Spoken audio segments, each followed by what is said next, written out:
దేవస్థానానికి నేను రాకూడదట, పోకూడదట. కారణం ఏమిటంటే నా మతమట. నేను అడుగుతా ఉన్నా, నా మతం ఏమిటి, నా మతం ఏమిటి అని అడుగుతా ఉన్నారు. అడుగుతా ఉన్నా నా మతం ఏమిటని. అవును,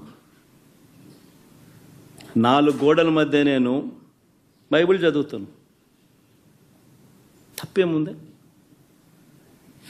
బయటికి పోతే హిందూ సాంప్రదాయాలను నేను అనుసరిస్తాను, గౌరవిస్తాను.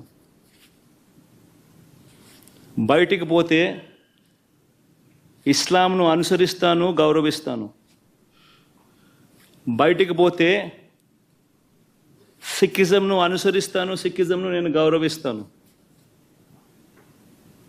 నా మతం ఏమిటని అడుగుతా ఉన్నారు. నా మతం మానవత్వం. డిక్లరేషన్లో రాసుకుంటానేమో రాసుకుంటా.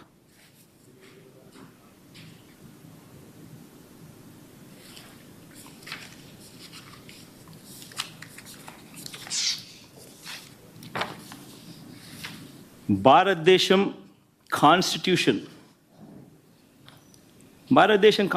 నేను ఒకసారి చదువుతా. According to the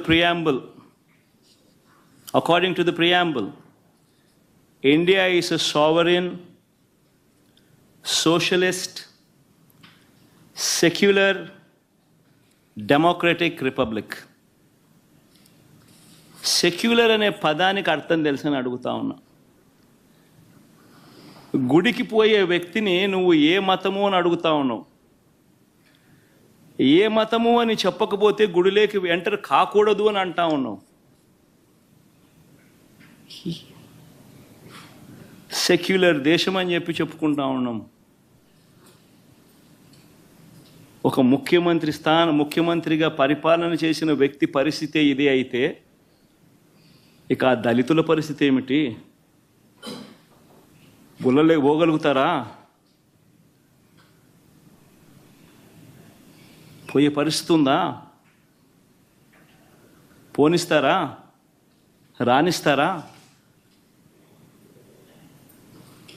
ఏం చేస్తా ఉండు? నిజంగా రాజకీయాల్లో మతం పేరుతో రాజకీయాలు చేయడం ఎంత దౌర్భాగ్యమో నేను ఇదే బీజేపీ పార్టీని కూడా అడుగుతా ఉన్నా. బీజేపీ పార్టీ గొప్పగా చెప్పుకుంటుంది హిందూయిజానికి మేమే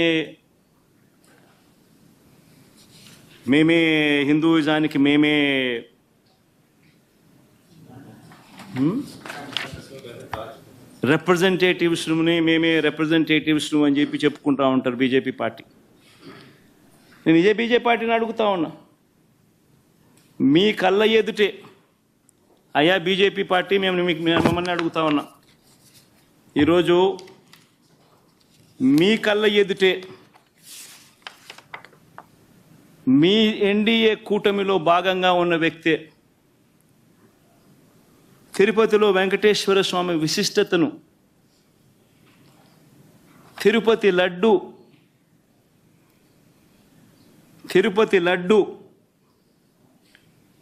పేరు ప్రఖ్యాతలను, వెంకటేశ్వర స్వామి వైభవాన్ని దగ్గరుండి అబద్ధాలు చెబుతూ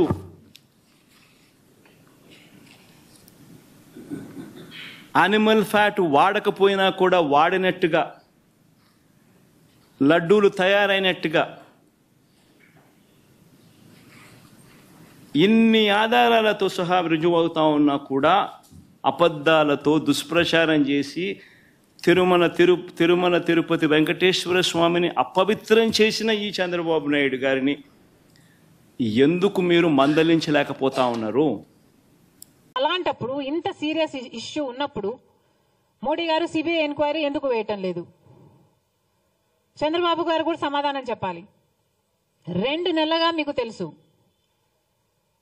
2 నెలలుగా ఆ రిపోర్టు మీ చేతిలో పెట్టుకొని ఏం చేస్తున్నారు?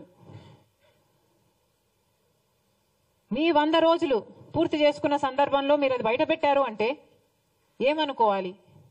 మీరు సూపర్ 6 అమలు చేయలేదు కాబట్టి ప్రజల దృష్టిని మళ్లించడానికే ఒక హిడెన్ అజెండాతో ఇది ఆ రోజు బయట పెట్టారని స్పష్టంగా అర్థమైపోవటం లేదా?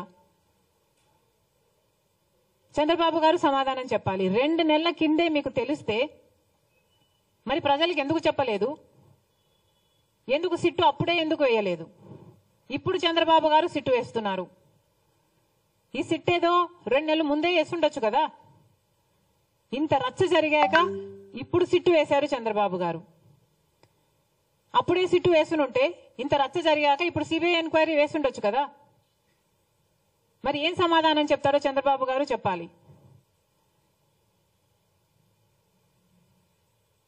ఇన్ని ఆధారాలు, ఇన్ని రిపోర్ట్లు మీ చేతుల్లో పెట్టుకొని కూడా ఈరోజు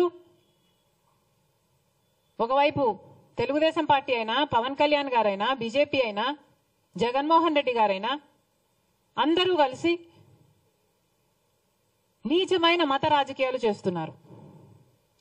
మొన్నెక్కడో ఒక రాముల వారి రథం తగలబెట్టారని విన్నాం. వీళ్ళు చేస్తున్న ఈ క్రియలకు, వీళ్ళు మాట్లాడుతున్న మాటలకు ఇవి ఎక్కడికి దారి తీస్తాయి అన్న స్పృహ లేకుండా, అన్న ఇంగితమన్నా లేకుండా రెస్పాన్సిబుల్ పొజిషన్స్ లో ఉన్న వాళ్ళు మాట్లాడాల్సిన మాటలేనా ఇవి? మళ్ళీ చెప్తున్నాం, లడ్డూ కల్తీ జరిగిన విషయంలో మతోన్మాద చర్యలు అవసరం లేదు, సవాళ్లు ప్రతి సవాళ్లు కూడా అవసరం లేదు, దీక్షలు ప్రమాణాలు అంతకంటే అవసరం లేదు. ఇక్కడ కావాల్సిందల్లా నిజం. ప్రజలకు నిజం తెలియాలి. ఈ తప్పు ఎవరు చేశారు, పెద్ద చేపలా చిన్న చేపలా, ప్రజలకు నిజం తెలియాలి, చర్యలు తీసుకోవాలి. మళ్ళీ ఈ తప్పు జరగకుండా జాగ్రత్త పడాలి. అది మానేసి ఇలా నీచమైన మత రాజకీయాలు చేయడం చాలా దుర్మార్గం. మేము దీనికి వ్యతిరేకం. కాంగ్రెస్ పార్టీ ఒక సెక్యులర్ పార్టీ. కాంగ్రెస్ పార్టీ రాజ్యాంగాన్ని గౌరవించే పార్టీ. కాంగ్రెస్ పార్టీ అన్ని మతాలని గౌరవిస్తుంది, అన్ని కులాలను గౌరవిస్తుంది, అన్ని భాషలను, అన్ని ప్రాంతాలను గౌరవించే పార్టీ కాంగ్రెస్ పార్టీ. మా నాయకుడు రాహుల్ గాంధీ